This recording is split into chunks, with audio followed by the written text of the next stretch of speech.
Bienvenidos a Avance Noticias, un noticiero más que estamos aquí presentándole como cada semana. Le traemos las noticias más destacadas, tanto nacionales como internacionales. Les saluda Gisela Jiménez y estaré con ustedes presentándole las noticias esta media hora. Agradecemos su fiel sintonía y también los invitamos a que nos sintonicen en las diferentes plataformas digitales. Nos pueden encontrar como Avance Noticias. Comenzamos este bloque de noticias. La ministra de Finanzas, Rixi Moncada, reveló que Honduras tiene un déficit de 64.000 millones de lempiras, así lo dio a conocer en el primer informe de la situación económica y financiera de Honduras. Escuchemos parte de lo que habló acerca de los fideicomisos. Y de corrupción. Aquí tengo una copia de uno de los fideicomisos, desde la perspectiva pública. Este es un contrato de fideicomiso. Son administrados por comités que los integran instituciones del Estado, sectores de la sociedad civil, sector privado. Tienen potestad esos comités de los fideicomisos para decidir cuáles proyectos ejecutan. Tienen potestades, no tienen auditoría, no rinden cuentas, están sin regularizar y sin legalizar miles de millones de lempiras pasados por la figura de los fideicomisos. Nadie sabe dónde están sus documentos. En la Secretaría de Finanzas, el único epígrafe que aparece es sin regularización, sin legalización. La ex rectora de la Universidad Nacional Autónoma de Honduras, Julieta Castellanos, brinda su opinión sobre el dictamen para derogar la ley de secretos y también pide a Libre que retome la agenda legislativa que planteó en las elecciones. Ofreció Libre a la sociedad es la que esperamos que someta al órgano parlamentario y entre esas está la derogación de las leyes que favorecían la corrupción y la impunidad. Es un instrumento que fue parte de la oferta electoral que hizo Libre y lo que le pedimos a Libre es que retome la agenda legislativa que nos planteó en las elecciones. Derogar la ley de secretos. Todo lo que dijo que iba a derogar y lo que iba a plantear es lo que estamos esperando. ¿Cuál es el beneficio para los hondureños que se derogue la ley de secretos? Que esto deja de proteger a los corruptos, tendríamos un manejo más transparente de los fondos, no se desviarían fondos a la corrupción y esto ayudaría a mayor programas sociales y de equidad y probablemente hasta evitar la migración. Y esto obviamente que ha provocado actos de corrupción cuando hay una ley que no permite la información. Por supuesto, ese es el fondo está ahí. Las investigaciones, doctora, la llegada de la CICIG, ¿cómo la ve usted? ¿Bajo qué lineamiento debe ser? La miro difícil que llegue a la CICIG si no se resuelve el Congreso Nacional. Yo creo que mientras el Congreso esté en esa situación de irregularidad, no creo que venga un organismo definitivamente. Va a venir una misión exploradora en un mes probablemente, pero que de eso a que se firme un convenio, creo que pasaría antes porque se resuelva la irregularidad que hay en el Congreso Nacional. El comisionado del Instituto de Acceso de la Información Pública, Vladimir Vargas, también reacciona en cuanto al tema de derogar la ley de secretos. Una ley que impedía el derecho humano o el ejercicio del derecho humano o derecho fundamental del acceso a la información pública. Ya por lo menos, o puedo ya establecerle de manera contundente que ya este nuevo gobierno y este nuevo Congreso Nacional, pues ya dio inicio o verdaderos pasos para el combate a la corrupción, para una verdadera rendición de cuentas y para el cumplimiento de este derecho fundamental como es el derecho de acceso a la información pública. Digamos exactamente en qué caso, en qué aspecto se les inhabilitaba a ustedes. Bueno, el abuso de muchos de los funcionarios públicos en siempre reservar o poner en confidencialidad y la información, pues es enorme, licenciado. La verdad es que podemos indicarle de que hasta instituciones que no tenían nada que ver con defensa y seguridad, pues reservaban información amparado bajo la ley de secretos. Era algo hasta absurdo. Definitivamente venía la gente aquí a interponer recursos de revisión y de los cuales nosotros no podíamos pues resolverle al lugar, porque estaban amparados bajo una ley, y la misma ley indicaba de que si existe o existía algún tipo de proporcionar este tipo de información, pues el funcionario público que ordenaba la entrega de esta información o que utilizaba esta información, pues cometió un delito. Vaya a ver qué barbaridad la que habían impuesto. Sin embargo, ya estamos viendo ya, como le digo, verdaderas acciones. Con mucha felicidad y alegría lo vemos desde este Instituto de Acceso a la Información Pública. Lo que esperamos es que sea derogada dentro de muy pocos días, sea publicada esta derogación en el Diario Oficial de la Gaceta, y que la ciudadanía, esta es una invitación para todas y todos, para que utilicen la herramienta, que utilicen al instituto. La verdad es que desde que nosotros fuimos nombrados, solamente habían alrededor de 400,000 visitas a los portales de transparencia. Hoy en día ya tenemos alrededor de casi 2 millones de visitas que utilizan esta herramienta. Entonces, ejerzamos una verdadera participación ciudadana, efectuemos una verdadera veeduría social, comencemos a verificar toda esta información que va a ser desclasificada por la derogación de esta ley, y sobre todo felicitamos a las nuevas autoridades, tanto al Congreso Nacional como al Poder Ejecutivo, por tener esta iniciativa, por emprender este tipo de acciones, y más bien les podemos decir de que este es el inicio para que el Estado de Honduras levante o supere esos niveles o pocos bajos niveles de transparencia que en años anteriores y en gobiernos anteriores hemos tenido o hemos sido evaluados, y por ende les puedo casi asegurar que ahorita es el inicio para poder retomar aquellos fondos de la cuenta del desafío del milenio, se lo puedo asegurar. Este es un grandísimo paso, y vuelvo y se lo comento, licenciado, desde este Instituto de Acceso a la Información Pública felicitamos a todas aquellas autoridades que ya están por derogar la ley de secretos. El dirigente magisterial Onan Calix nos da sus impresiones sobre el informe presentado por la Secretaría de Salud sobre la situación financiera del sistema sanitario en Honduras. Al mismo tiempo menciona que el 60% de los centros educativos no podrán retomar a clases porque no cuentan con agua potable, y hace un llamado al ministro de Educación para que cree condiciones para un retorno de clases seguro. Ayer lo que hizo el doctor Matthews solo fue confirmar lo que el primer colegio profesional hondureño de maestros PRICMA hemos venido denunciando durante muchos años, que la infraestructura escolar en un 95% está dañada, que en un 60% los centros educativos no tienen agua potable, no tienen servicios sanitarios, y eso fue lo que fue a decir, a confirmar ayer el doctor Matthews. Yo creo que llegó el momento en que tenemos que buscar soluciones para el sistema educativo y no solo estar señalando, porque eso que fue a decir el doctor Matthews ayer solo llegó a confirmar lo que nosotros hemos venido diciendo durante muchos años. Pero, ¿dónde está la respuesta del gobierno para resolver estos problemas en el sistema educativo? Tomando en cuenta esto, licenciado, también la poca afluencia de niños que están inoculándose contra el COVID-19, ¿siguen sin posibilidades de retorno a clases entonces para este año? Mire, licenciado, en este momento nosotros afrontamos serios problemas.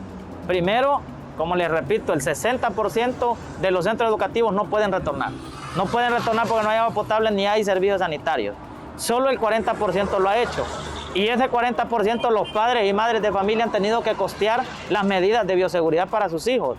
Y en el caso de nosotros los docentes hemos tenido que costearlo nosotros porque no nos ha llegado ningún tipo de material de bioseguridad. Y hoy con mucha más preocupación, porque hoy es 24 y ni siquiera se nos ha pagado el salario a los profesores y a las profesoras, que debió habérsenos pagado el 20.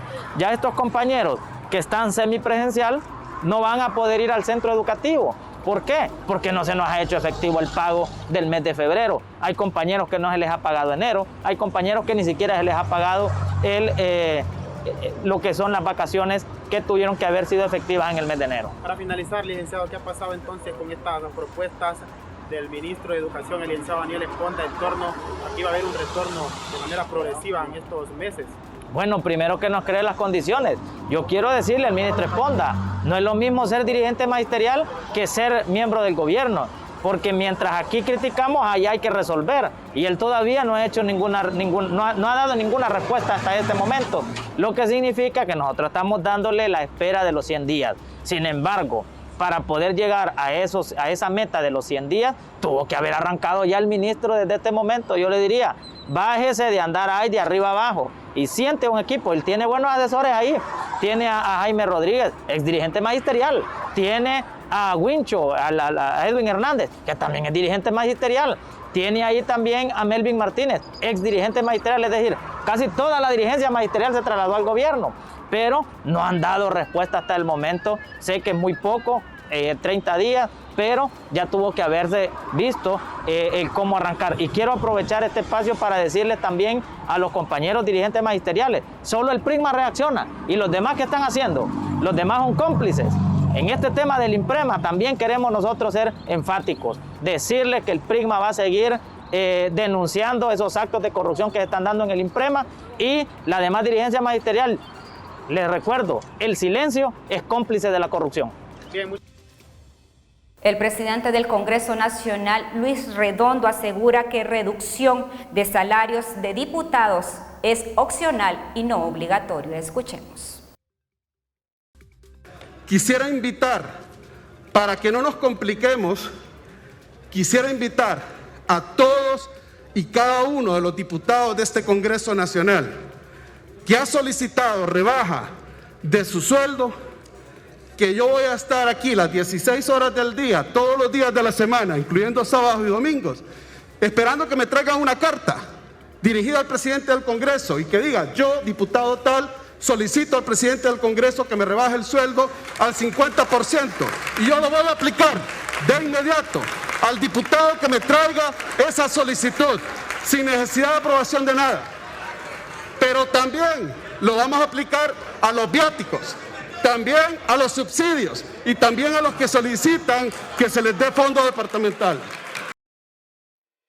Es necesario que se realice la construcción del Hospital Médico Quirúrgico del Seguro Social en Tegucigalpa, expuso el doctor José Manuel Mathieu, ministro de Salud, ante el Pleno del Congreso Nacional.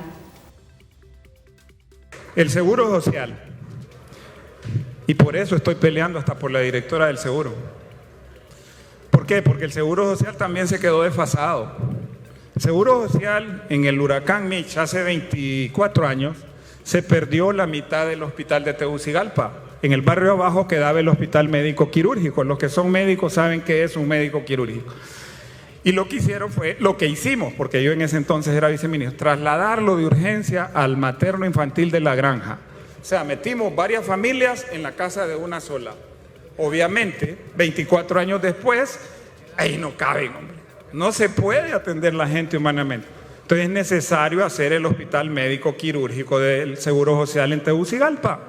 ¿Por qué? Porque Tegucigalpa ahora también tiene 2 millones de habitantes.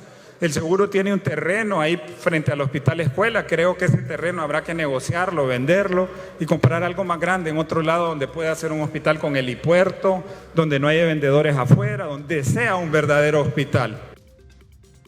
Reacciones del director del COIPRODEN, Wilmer Vázquez, en relación al nombramiento de la titular de la Dirección de la Niñez, Adolescencia y Familia. Escuchemos.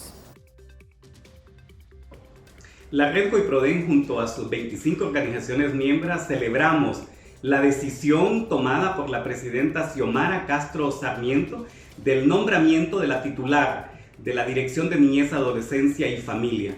Estábamos preocupados ya que esta institución se encontraba acéfala, pero con este nombramiento, sin duda alguna, la agenda de la institución continuará y de esta forma tendremos un mecanismo de coordinación interinstitucional para seguir garantizando la protección integral de los derechos de la niñez, adolescencia de Honduras. Sin duda, la institución tiene grandes desafíos. La nueva titular de esta institución deberá dar seguimiento a compromisos nacionales e internacionales que ha asumido el Estado de Honduras, particularmente el seguimiento a la aprobación de la política de niñez, adolescencia de Honduras y también a la gestión que como sociedad civil hemos venido haciendo en los últimos años de elevar la categoría de la Dirección de Niñez, Adolescencia y Familia a una Secretaría de Estado para que la misma se convierta hoy en día en el gran convocante del Sistema Integral de Garantías de Derechos de Niñez y Adolescencia, que active de manera inmediata el accionar de todas las instituciones del Estado para garantizar la protección integral de la niñez y adolescencia hondureña.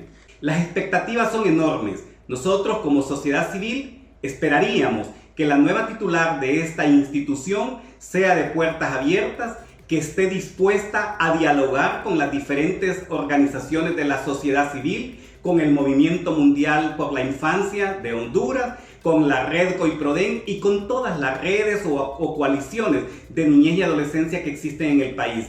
Toda su agenda pasa precisamente por estos diálogos y por dar el seguimiento a aquellos procesos que hemos venido impulsando, particularmente con los consejos municipales de garantías de derechos de niñez y adolescencia y la activación inmediata del Gran Consejo Nacional de Niñez y Adolescencia de Honduras. Miembros de la Comisión Reguladora de Energía Eléctrica, José Antonio Morán, nos detalla la situación que actualmente atraviesa la estatal eléctrica y afirma que con la nueva administración hay una nueva oportunidad de retomar el camino correcto. ¿De cuánto es esa pérdida que hay en este momento? Mire, al año las pérdidas excesivas del ENE representan casi 7.000 millones de lempiras al año. Y la deuda que actualmente tiene el ENE con sus diferentes proveedores es tal que representa el 11% del Producto Interno Bruto del país. O sea que el reto realmente es importante. ¿La recuperación no es a corto plazo, licenciado? No, lamentablemente no. Y lo que acabamos de discutir ahora hace un momento con expertos internacionales es que sí toma tiempo, pero es importante dar los pasos correctos desde ya. Y lamentablemente aquí en Honduras desde hace mucho tiempo no se toman las decisiones adecuadas, pero ahora con una nueva administración hay una oportunidad de retomar el camino correcto. ¿Y cuáles son estas decisiones? Mire, desde mi punto de vista como regulador, obviamente yo creo en el modelo que propone la Ley General de la Industria Eléctrica, que es un modelo que se ha demostrado exitoso y que ha contribuido en países vecinos a reducir las pérdidas, a crear un sector eléctrico que más bien produce dividendos, produce ingresos para el Estado, para que el Estado pueda entonces cumplir con sus compromisos en el área social. Yo creo en eso. Lamentablemente en los años anteriores, por diversas razones, buenas o malas, también diría malas yo, no se ha implementado la ley. Entonces mi sugerencia es que caminemos en esa dirección porque se ha demostrado que funciona. ¿Y estos subsidios que se han mencionado que se estarían aplicando a la población, afectaría a la ENE? Mira, hay que ser muy cuidadosos con el diseño y la aplicación de subsidios, pero incluso ese tema vemos cómo en países como Panamá, Guatemala o El Salvador han logrado resolverlos mediante la creación de empresas estatales o propiedad del Estado, pero que son empresas mercantiles propiedad del Estado, que al ser más eficientes generan como dividendos ingresos al Estado para que el Estado mismo decida en qué usarlos. O sea que los subsidios en el sector eléctrico y otros apoyos sociales salen de empresas propiedades del Estado que son más eficientes. El tema de facturación y medición sería un punto importante para restablecer nuevamente la estatal eléctrica, que pase nuevamente a manos del ENE. Mire, lo importante aquí, en mi opinión, es que siguiendo la experiencia de países vecinos, incluyendo Costa Rica, el poder separar las actividades, incluyendo la de distribución, permite una mayor focalización de los esfuerzos y una búsqueda de mayor eficiencia. Los problemas de pérdida no solamente es un tema comercial, también es un tema técnico que requiere inversión. De nuevo, por eso es que es importante tener una estructura adecuada, no solamente en las empresas del sector, sino que también una estructura institucional, un regulador fortalecido para que pueda pelear por los derechos de los usuarios.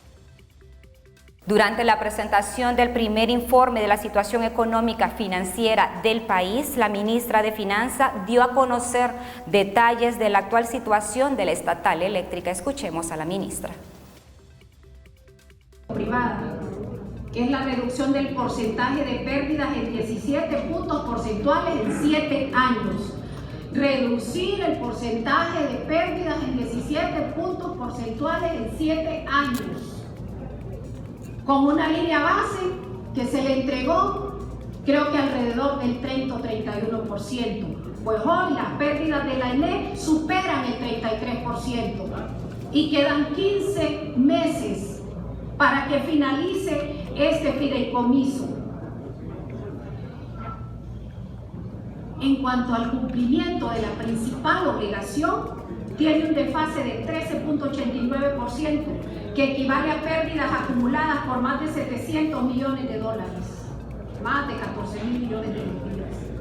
Hay un amor en atención de nuevos clientes que supera los 30.000 medidores y hay más de 227.000 abonados que son promediados y más de 200.000 consumos con valores de cero.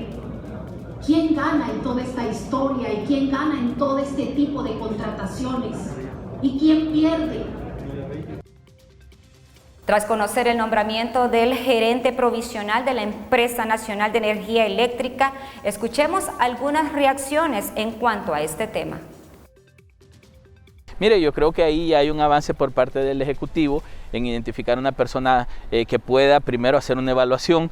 Me parece que la evaluación que se está haciendo tanto en la Secretaría de Salud como lo que se puede hacer en el ENE, el día de hoy se presentó el informe por parte de la Secretaría de Finanzas de cómo está en la finanza, está bien como punto de partida, pero después de esto no podemos seguir llorando en lo que no hay. Hay que encontrar las soluciones para solventar esas necesidades y, como insisto, sacar adelante al país que está urgido de múltiples soluciones. Pero ¿por qué estar haciendo esto temporal, pudiendo asignar a una persona de una manera contundente, determinante y después estar generando cambios nuevamente? Esperemos que sea solamente para cubrir el espacio y que se pueda hacer el diagnóstico inicial. Si al final se deja a esa persona como persona permanente, pues es porque tenga las capacidades. Yo creo que al final la presidenta Castro tiene el gran reto no solamente de suplir los cargos públicos de alto nivel, sino que sean personas capaces de sacar adelante instituciones del Estado que nos han dejado quebradas. ¿Qué es lo principal que hay que resolver en la ENE? Mire, primero, y esto lo hemos venido diciendo en los últimos 10 años, esos contratos leoninos por los cuales la ENE no logra salir adelante.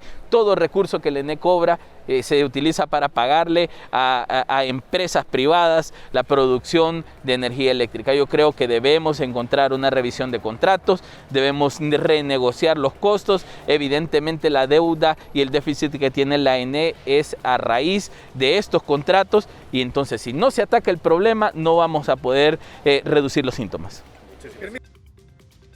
Se está perdiendo el control de la información del estado de la pandemia en Honduras, así lo ha mencionado pues la doctora Reina Durón.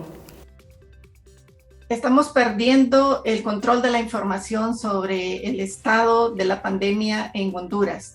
Desde el 27 de enero cambió el formato de reporte de casos y ya no se puede hacer una vigilancia epidemiológica detallada en cuanto a caso por caso y su edad, sexo y municipio de procedencia. Aunque hay un aumento en los casos, también desconocemos cuánto subregistro hay por la falta de reporte de los casos diagnosticados por pruebas de hisopado para antígeno. Entonces, la mayor parte de los casos que se diagnostica de esta manera, desconocemos cuántos son. Urge que la Secretaría de Salud reorganice la vigilancia epidemiológica y el sistema de reporte, porque no se puede trabajar sin información. Esto es una prioridad para el país. La mortalidad sí va en aumento, pero desconocemos la magnitud. Siempre las funerarias están reportando más casos y estamos dando una falsa idea de que el virus ya no está tan activo o tan contagioso, cuando es todo lo contrario. El estado del tiempo pues continúa la humedad desde el Mar Caribe hacia el interior del territorio nacional. Los detalles a continuación. El pronóstico para este jueves 24 de febrero.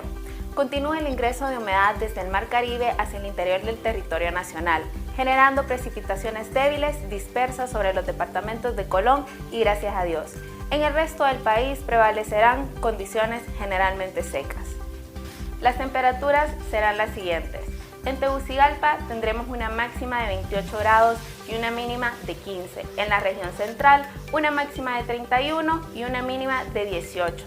En la región insular tendremos 28 grados como máxima y 25 como mínima. En la región norte se experimentarán 29 grados como máxima y una mínima de 21 grados.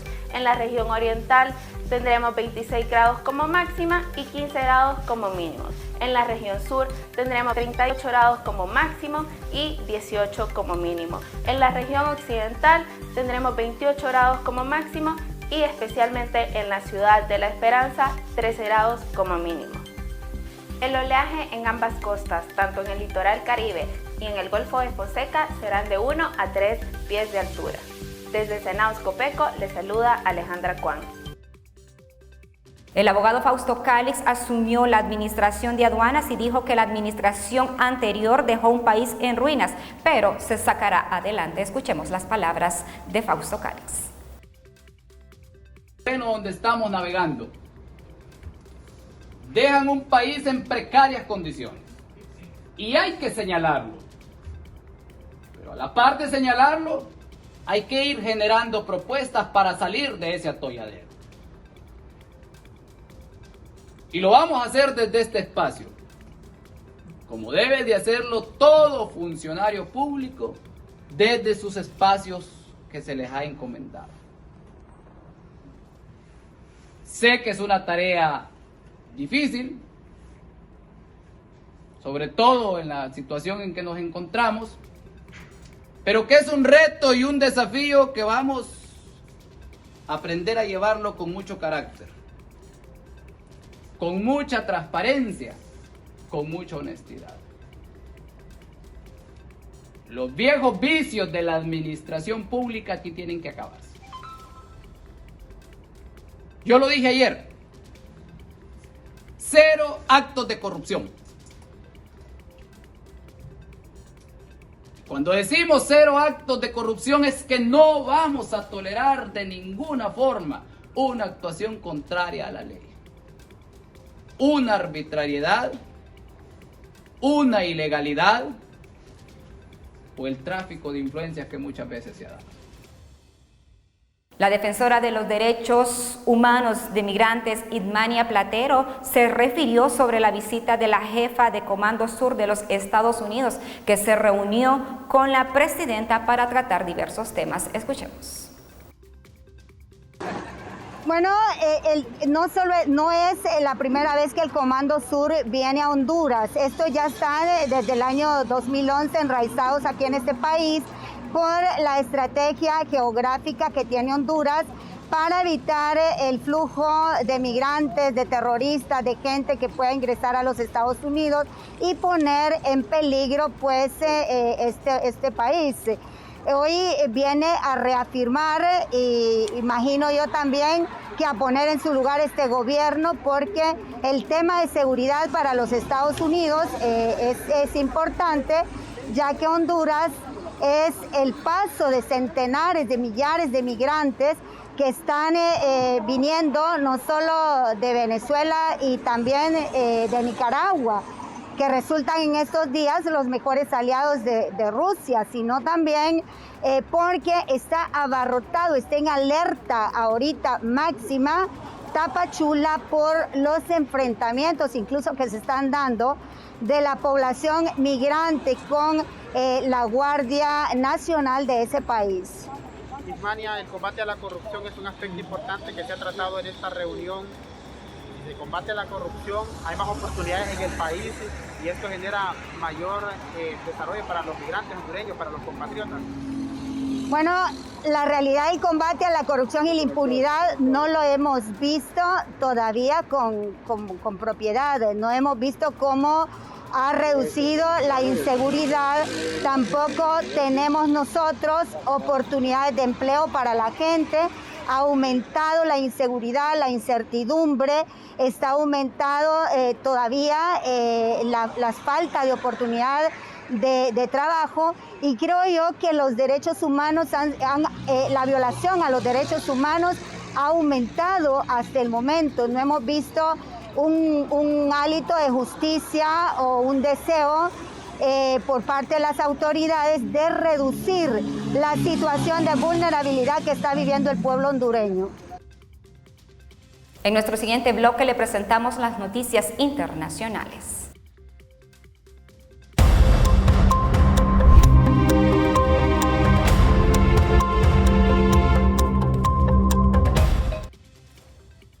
El presidente de Rusia, Vladimir Putin, declara la guerra a Ucrania y empieza a atacar la capital de este país. La madrugada de este 24 de febrero, Rusia lanzó un ataque contra Ucrania después de meses de tensiones militares y tras pedir las autoproclamadas repúblicas separatistas de Donetsk y Lugansk una ayuda para repeler al ejército. Tropas rusas han invadido territorio ucraniano en zona de exclusión de la central nuclear de Chernobyl, así lo informó el asesor del ministro de Interior. Líderes mundiales condenan enérgicamente la invasión de Rusia a Ucrania. Todos los países de la Unión Europea exigen a Rusia la retirada de sus tropas de Ucrania.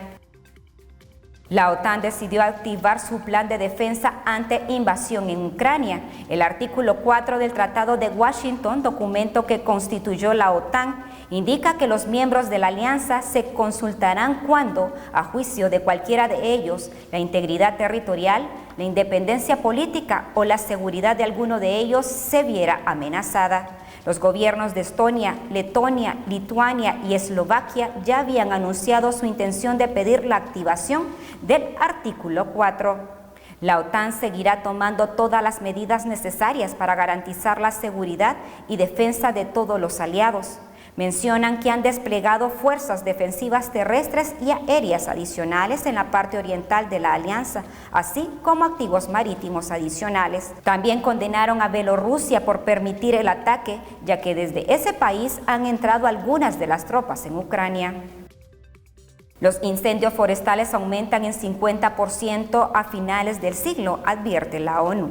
Se prevé que el cambio climático y el cambio en el uso de la tierra hagan que los incendios forestales sean más frecuentes e intensos, con un aumento global de incendios extremos de hasta un 14% para el 2030, un 30% para fines de 2050 y un 50% para fines del siglo, según un nuevo informe del Programa de las Naciones Unidas para el Medio Ambiente. La publicación hace un llamado a los gobiernos para que adopten una nueva fórmula para prevención de incendios, dedicada a la planificación, prevención, preparación y recuperación, con un tercio restante para las respuestas. Actualmente, las respuestas directas a los incendios forestales suelen recibir más de la mitad de los gastos relacionados, mientras que la planificación recibe menos del 1%.